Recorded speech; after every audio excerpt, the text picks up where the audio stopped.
The weather flipped Cleveland's script before a single rep even happened. Rain moved the Browns indoors for day 9 of training camp, and something about that shift changed the entire complexion of what we were about to watch.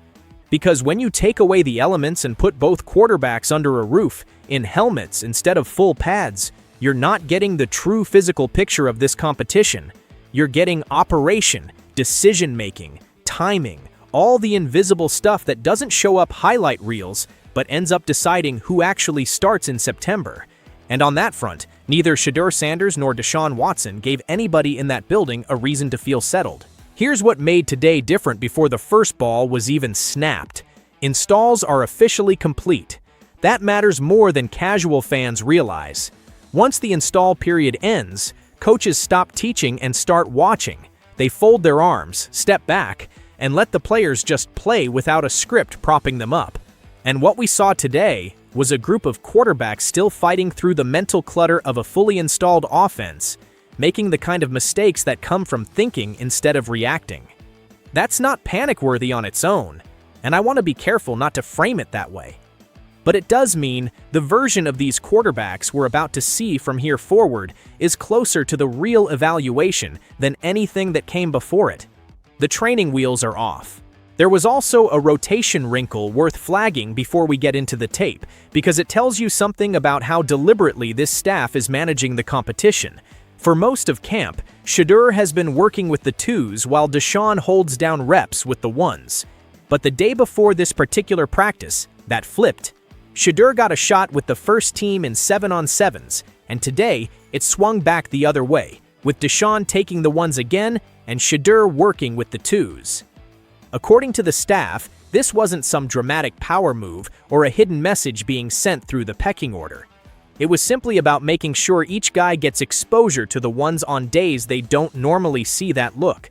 Still, when you're tracking a quarterback battle this closely, every single rotation shift gets read like a tea leaf, whether the coaching staff intends it that way or not. Fans are going to parse depth charts like scripture, and I understand why, but I think it's worth saying plainly, this particular swap wasn't the smoking gun some people are going to want it to be. So let's actually get into what happened on the field, because both quarterbacks gave us reasons to feel two very different ways about them, sometimes within the same series. Shedeur opened his day with a mistake, and it's worth being honest about it instead of burying it.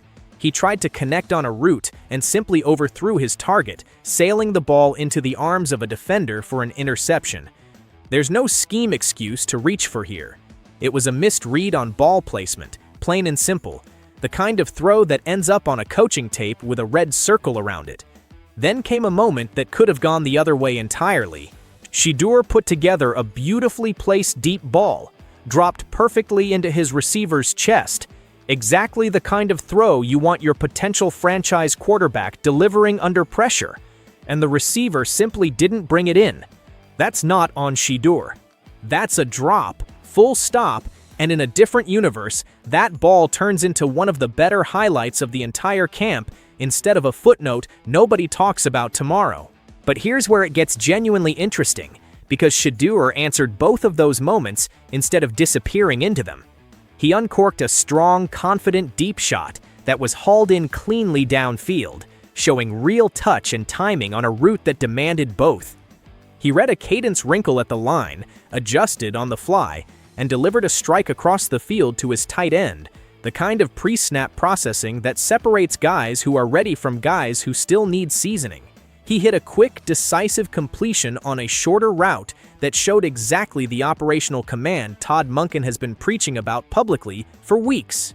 3 plays, 3 completely different ways of proving he can process information under duress and still deliver the football on time. That's the encouraging piece buried underneath the interception and the drop. Shedeur wasn't rattled by his own mistake. He kept working through the reps like a guy who trusts what he's seeing, and that composure is not something every rookie walking into a quarterback competition this loud actually has. Then we shift to Deshaun Watson, and this is where the day gets a lot more complicated for Cleveland's presumptive starter, whether the fan base wants to hear that or not. Watson threw an interception during full-team drills, and it wasn't a contested, well-defended football. It was simply overthrown.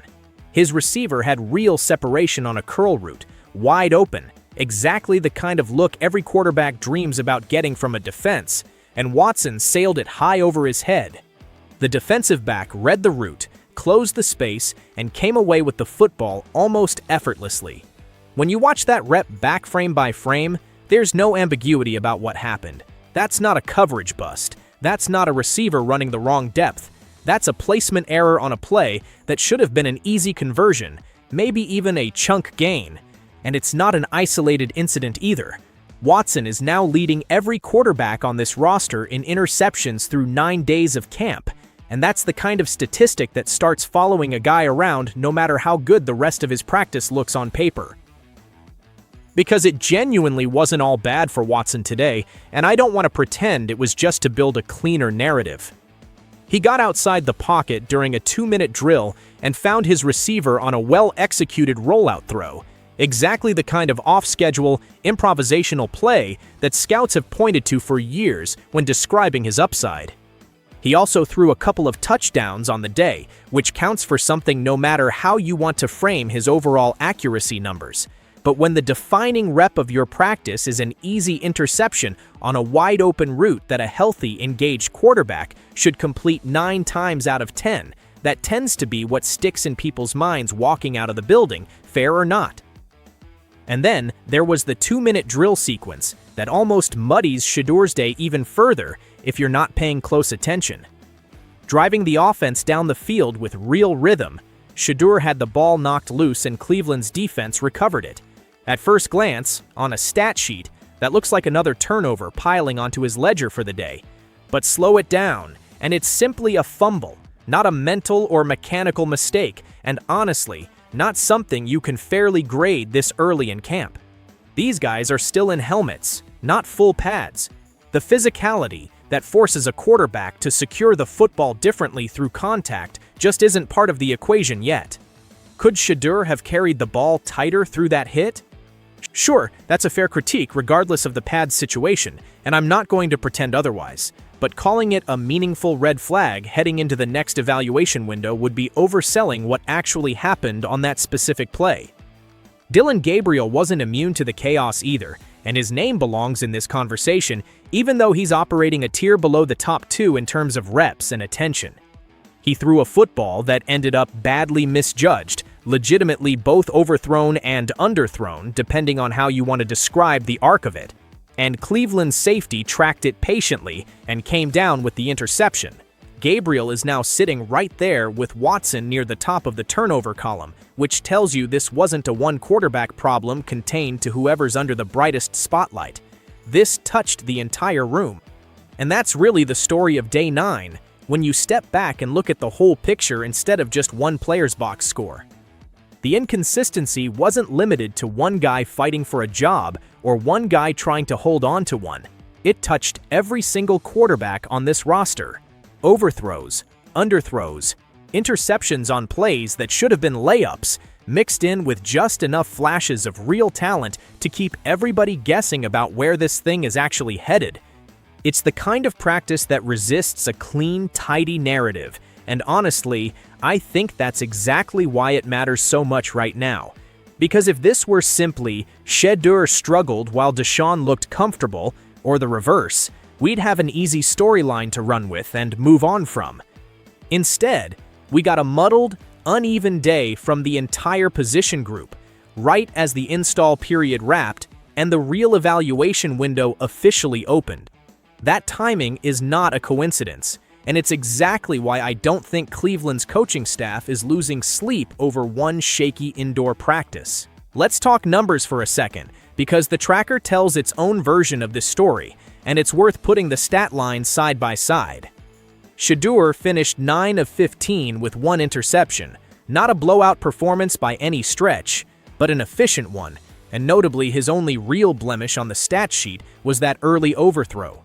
Watson went 13 of 23 with 2 touchdowns and an interception, a stat line that looks better on the surface because of the touchdowns, but comes paired with a noticeably higher number of incompletions mixed throughout. Gabriel finished 4 of 6 with an interception of his own on a small sample size. If you're grading purely on completion percentage and turnover avoidance, Shedeur had the tighter, cleaner day. If you're grading on scoring production and touchdown upside, Watson gets the edge.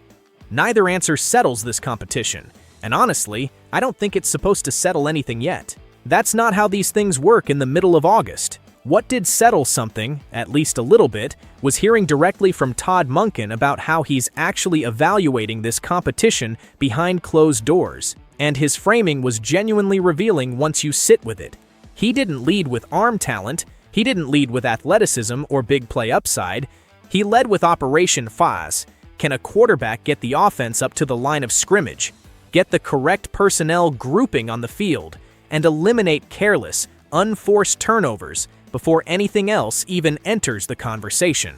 11 men on the field, not 10, not 12. No hesitation at the line of scrimmage. No indecision about whether to burn a timeout with the play clock bleeding down and a home crowd getting restless in September. That's the baseline Monken is grading against before he ever gets into who throws the prettier deep ball or who looks better on a highlight reel. And according to Monken, Shedeur has made real, tangible strides in exactly that department: the operational side of the position, the prep-nap communication, the command of the huddle, the confidence to get the offense aligned without hesitation or anxiety has come a long way since this competition started. That's not a small thing coming directly from your offensive coordinator, and it's not the kind of praise coaches hand out casually to a rookie. It suggests that underneath whatever flashes and mistakes show up in a single day's box score, the coaching staff is watching a quarterback who has genuinely grown into the mental demands of the job, even on a day where the final stat line includes an interception. Monken also got into a direct physical comparison between his two primary options, and it was a genuinely interesting breakdown worth unpacking. Watson brings the extra layer of pure athleticism you'd expect from a former dual-threat dynamic playmaker. Shedeur, in Monken's own words, brings a little more arm strength to the table. But the most fascinating part of that answer was how Monken described Shedeur's mobility specifically. Not a true dual-threat quarterback in today's sense of the term, and definitely not a statue in the pocket either. Someone who can still escape pressure and pick up meaningful positive yardage on a designed run. Someone who keeps a defense honest even if he's never going to threaten to take over a game purely with his legs the way an elite running quarterback would. That's a nuanced, specific answer, and it tells you Monken isn't trying to box either quarterback into a convenient archetype for the sake of a soundbite. He's actively building a plan around what each guy genuinely does well on tape, not what a fan base or a media cycle wishes they did well. So where does that leave everybody heading into tomorrow? Cleveland is stepping into full pads for a practice expected to run well over 2 hours. And if you know anything about how this coaching staff typically operates, that timing is not a coincidence, following a day full of live, uncontested turnovers in helmets.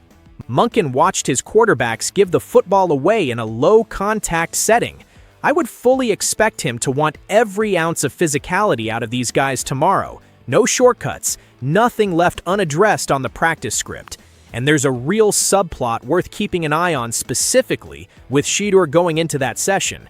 Multiple people around this camp have pointed out that he tends to elevate once the pads actually come on, once the game starts feeling more like real football and less like a scripted walkthrough.